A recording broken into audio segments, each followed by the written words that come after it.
Hello everyone, this is Vovan Botan, and today I would like to talk to you about evolution, the evolution of satellite receivers. The internet is full of videos about unboxings and setups of modern satellite receivers, but now I would like to take a little dive into the past. Today, in this video, I will examine three models. The first model is the analog receiver Strong SRT 1500 MK2, then the legendary Nokia D-Box, and then Globo 5000. Let's start with the analog Strong SRT 1500 MK2. The company Strong produced a very wide range of receivers. This was during the time when I was already involved in satellite technology.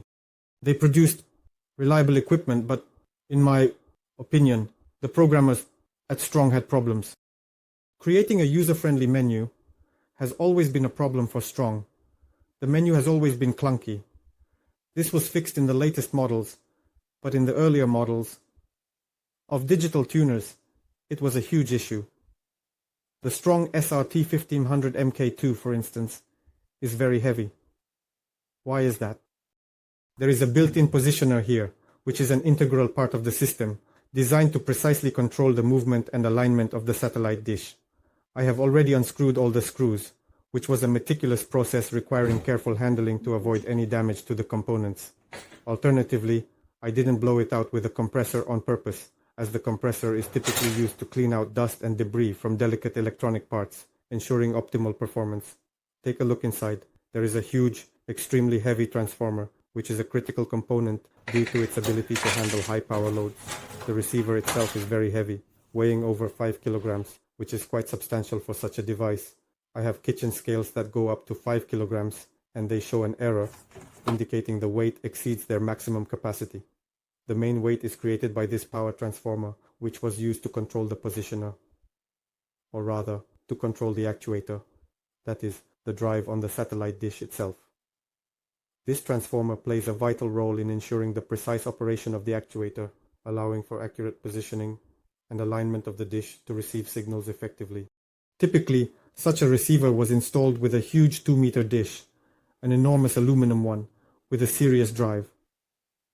The complete installation package cost around $1,500. And this was the domain of not just the well-off, but the wealthy segments of the population. Mainly, it was the bosses and bandits who had such devices. And simpler people, those who were lucky in the 90s, felt the taste of money. Here are the insides up close. Take a look at the microchips. Such microchips are no longer made. The capacitors, despite the receivers being many years old, are not swollen. Not a single capacitor is swollen, not one. And look at the back panel. Oh, it's really heavy.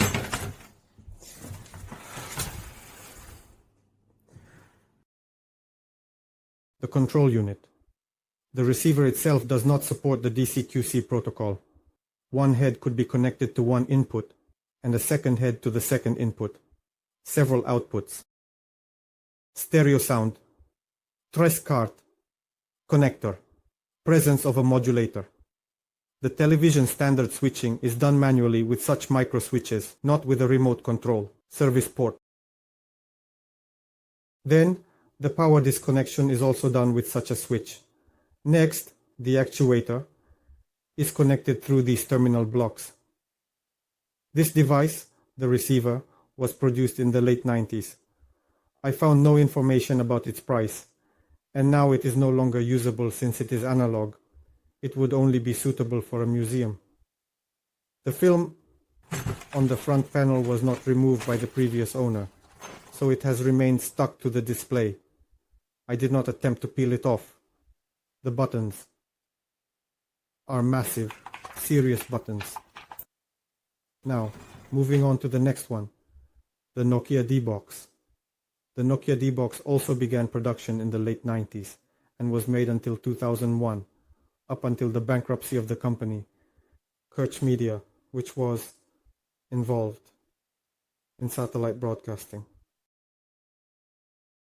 I was a provider of paid satellite subscriptions for DF1. Later, people also watched paid German premiere channels, such as on this receiver in Germany. The front panel opens. Here it is. There is a glass panel here. There are LED lights. There is a receiver card. The channel switching buttons are no longer as bulky, which is noteworthy. The cover itself was screwed on with screws that a regular screwdriver cannot unscrew. It requires a special star-shaped tool. I have such a set in my garage, but even with it, I had to work a bit with pliers to unscrew the blocks. The back panel also has 3 connectors: audio output, video output, and a 0 to 12 volt output. The receiver supports the DC-QC protocol. Additionally, this receiver has a built-in modem and a SCSI interface, though I still don't understand its specific purpose. There is also an RS-232 port for firmware updates. What do you think about the presence of the built-in modem? The built-in modem of the satellite receiver is now simply outrageous. Here is the label stating it was made in Sweden. Looking inside, there are massive copper heat sinks. Just look at that dust. I specifically didn't blow it off. The tuner block is from Nokia. And there is some third component here that I also don't quite understand why it's removable. We don't need to open this transparent plastic panel. Yes, this module can be pulled out. Here is the card receiver. The capacitors won't give any indication, and this says that capacitors were made much better in the past. Modern electrolytic capacitors last, at best, 5 years, and that's if they operate under non-stressed conditions. Otherwise, their lifespan is about 3 years. For example, regarding the power supplies of modern receivers, I found information online that consumers paid $160 for this receiver if they were already using a paid satellite subscription. If they were a new subscriber, they bought this receiver for $200. I also found figures regarding the cost of the paid subscription, which then ranged from $25 to $30. The receiver was legendary. It was the first digital receiver to enter serious mass production. It was indeed serious. When I searched for information about it, I found a ton of links to various firmware. One German programmer wrote a special program to edit these firmware at home. This receiver already had 3 megabytes of RAM, which is quite significant.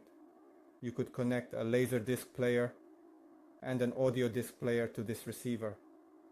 Overall, for its time, it was an amazing device. It was a breakthrough. However, it has served its time. Currently, you can watch satellite channels on it, and I will try to set it up for someone else. So, today's review is about the Global 5000 receiver, which was brought to us from Poland. It might have even been made in Poland. Here is a little hole. Attention. There are already 2 SCART connectors, a loop output for the antenna, a modulator, and an RS-232 port for firmware updates. It has a video output, 2 audio outputs, and a 12-volt connector for switching heads. There is also a digital optical output, allowing for high-quality sound. It is built on the STI 5518 processor and has 8 megabytes of RAM on board. There is no card reader here.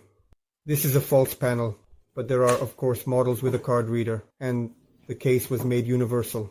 When I started getting into satellite television, it was already available. It was still on sale. I had a Globo 6000. Structurally, it is very similar to this device. It had a very convenient scale for adjusting satellite antennas, which I currently consider to be an optimal scale alongside OpenBox. At that time, in 2006, its cost was about $50 to $60 US, which was a decent amount given the exchange rate of 5 at that time. I won't dismantle it here. It had a classic layout inside, with the power supply on the left and the motherboard on the right.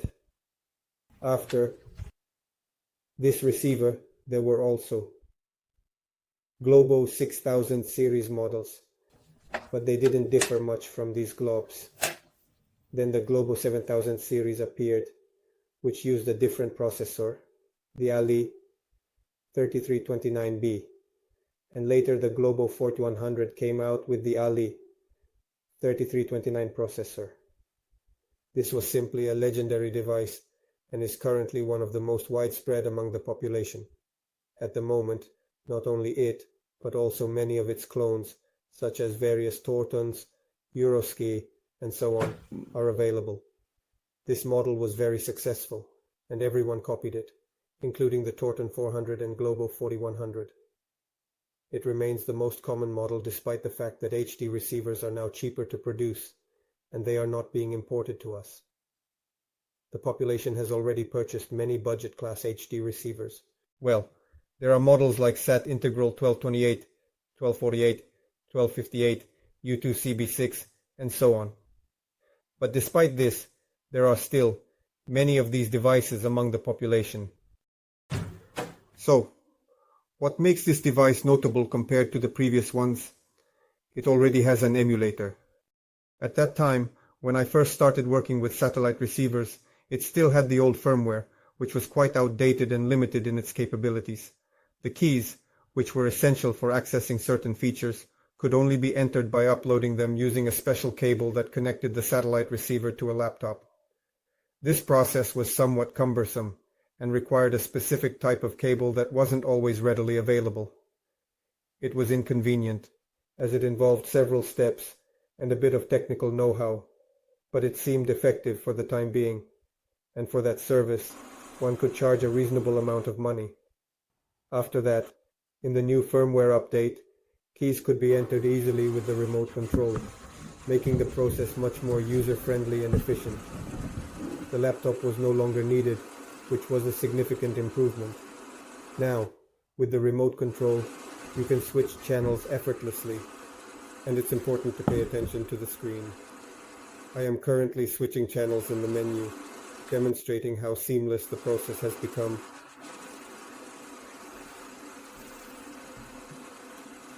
There are 3 languages in memory: English, German, French, and, room for Italian. The dish adjustments are set. The time can be set. Timer, channel, name, satellite, position, antenna settings, which input to connect to.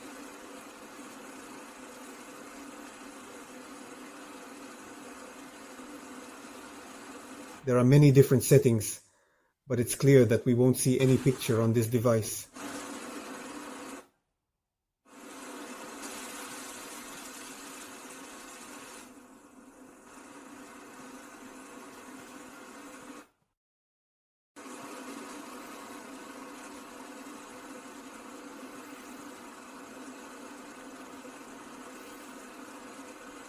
In general, there is definitely nothing more to see in the receiver. We plug the receiver into the power supply, and it right away goes into standby mode.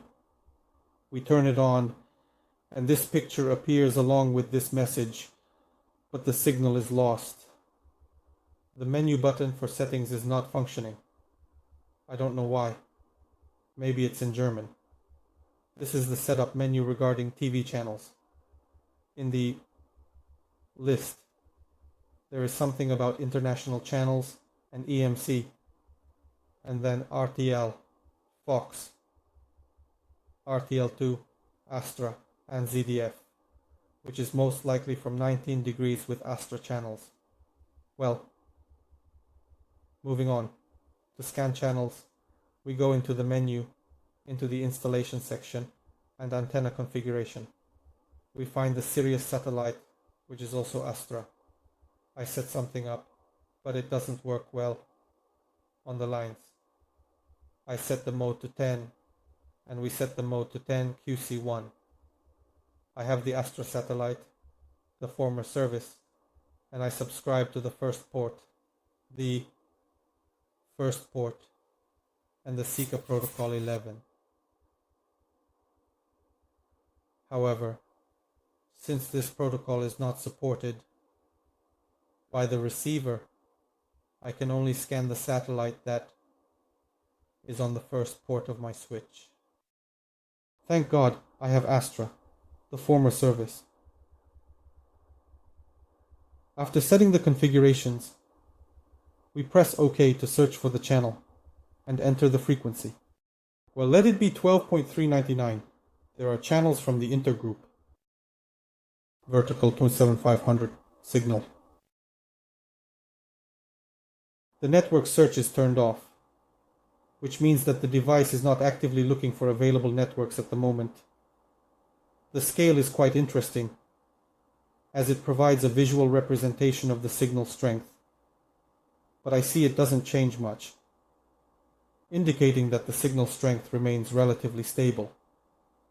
After entering all the settings, which include parameters such as frequency, symbol rate, and polarization, we press OK, and it searches for channels, scanning through the available frequencies to find broadcast signals. It found Inter in Kiev, which is a popular television channel in Ukraine. We press OK, and everything works. The picture is generally decent, with clear visuals and sound quality. When you see receivers from the 90s, which were among the first generations of satellite receivers, the electronic program guide does not support Cyrillic. So instead of the program names, you get gibberish, which can be confusing for users. With a sudden change in the picture, squares appear on the screen, a phenomenon known as pixelation. I forgot what this phenomenon is called, but for a receiver from the 90s, the picture is quite good. You can still use it to watch, although it may not be as clear as modern devices. This is such a device, a relic from the past, that still functions to some extent. Now this is the connected Globo 5000. It started up for me, but not on the first try, indicating some initial setup challenges. There are visible issues with the power supply, which may cause intermittent performance problems. Here is an emulator, a software tool that mimics the functions of the receiver for testing purposes. This is a brief overview of the evolution of satellite receivers, highlighting the technological advancements over the years. If you liked it, give it a thumbs up, subscribe to my channel, and share your impressions in the comments.